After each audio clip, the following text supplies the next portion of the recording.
இன்னைய தேதிக்கு ஒரு யூஎஸ் டாலரோட விலை வந்து 96.67 ருபீஸ், அதாவது 97 ரூபாய் வருது. ஆனால் இதுவே இந்தியா சுதந்திரத்துக்கு முன்னாடி ஒரு யூஎஸ் டாலரும் ஒரு ஐஎன்ஆரும் ஈக்குவல் அமௌண்ட்டாக இருந்துச்சு, அட்மோஸ்ட் ஈக்குவலாக இருந்துச்சுன்னு சொன்னால் நீங்கள் நம்புவீங்களா? வாங்க அதை பற்றி பார்ப்போம். வீடியோக்குள்ளே போகிறதுக்கு முன்னாடி நம்மளை மறக்காமல் ஃபாலோ பண்ணிக்கோங்க. எக்ஸாக்டாக 1947, அதாவது இந்தியாவுக்கு சுதந்திரம் கிடைச்சதுக்கப்புறம் கூட இந்தியா வந்து தனக்குன்னு ஒரு ஓன் கரன்சியை ப்ரிப்பேர் பண்ணாமல் அவங்க பிரிட்டிஷ் கரன்சியை தான் யூஸ் பண்ணியிருந்தாங்க, அதாவது பவுண்ட்ஸை தான் எக்ஸ்சேஞ்சுக்கு யூஸ் பண்ணியிருந்தாங்க. ஸோ அதனால தான் இந்தியன் கரன்சி வந்து யூஎஸ் டாலருக்கு ஈக்குவலாக இருந்துச்சு.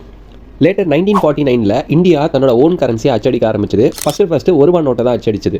ருபீஸில் தான் 1 பைசே, 50 பைசே, 25 பைசே அப்படின்றதெல்லாம் இந்த இந்தியா அச்சடிக்க ஆரம்பிச்சது. 2010 தான் இந்தியன் கரன்சிக்கு ருபி சிம்லேயே அடாப்ட் பண்ணாங்க அஃபிஷியலாக. 1949 1980s வரைக்கும் என்னதான் வார் அண்ட் எக்கனாமிக் ஸ்ட்ரெஸ் இருந்தாலும் இந்தியன் ருப்பி யூஎஸ் டாலருக்கு 7 ரூபா 50 பைசா மட்டும் தான் கம்மியாக இருந்துச்சு. 1990s பார்த்தீங்கன்னா இந்தியன் கரன்சி வந்து யூஎஸ் டாலருக்கு 17 ரூபா 50 பைசா அப்படின்னு சொல்லி டிஃப்ரென்ஸ் இருந்துச்சு.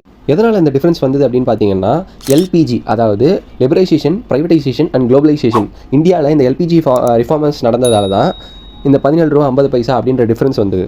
2000s பார்த்தீங்கன்னா ஒரு யூஎஸ் டாலர் வந்து இந்தியன் கரன்சிக்கு 44.5 பைசா அப்படின்ற டிஃப்ரென்ஸ் ரேட்டில் இருந்துச்சு. இந்த டிஃப்ரென்ஸ் எதனால் வந்தது அப்படின்னு பார்த்தீங்கன்னா குளோபல் மார்க்கெட் ஷிஃப்ட்னாலையும் க்ரூட் ஆயிலோட விலை அதிகமானதாலையும் இந்த டிஃப்ரென்ஸ் வந்து ஏற்பட்டது.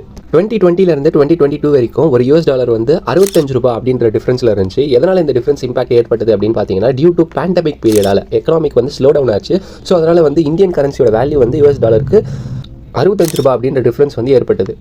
2023 24 வரைக்கும் ஒரு யூஎஸ் டாலரோட விலை வந்து இந்தியன் கரன்சிக்கு 84.5 ரூபா அப்படின்ற டிஃப்ரென்ஸ் ரேட் இருந்தது. இது எதனால் அப்படி வந்து பார்த்தீங்கன்னா இந்தியா வந்து அதிக அளவில் கடன் வாங்கினதால இந்த டிஃப்ரென்ஸ் வந்து ஏற்பட்டது.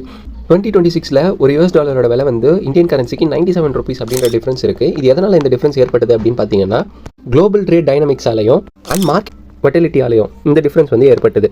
ஸோ இதே மாதிரி நம்மளோட கரன்சியோட வேல்யூ வந்து டிக்ரீஸ் ஆகிட்டே இருந்தது அப்படின்னு சொன்னால் பர்ச்சேசிங் பவர் கம்மியாகும் அண்ட் நம்மளோட இன்ஃப்ளேஷன் ரேட் வந்து அதிகமாகிறதுக்கு வாய்ப்பு இருக்குது. இந்த மாதிரியான இன்ஃபர்மேட்டிவான விஷயங்களை தெரிஞ்சுக்க நம்மளை மறக்காமல் ஃபாலோ பண்ணி வச்சுக்கோங்க.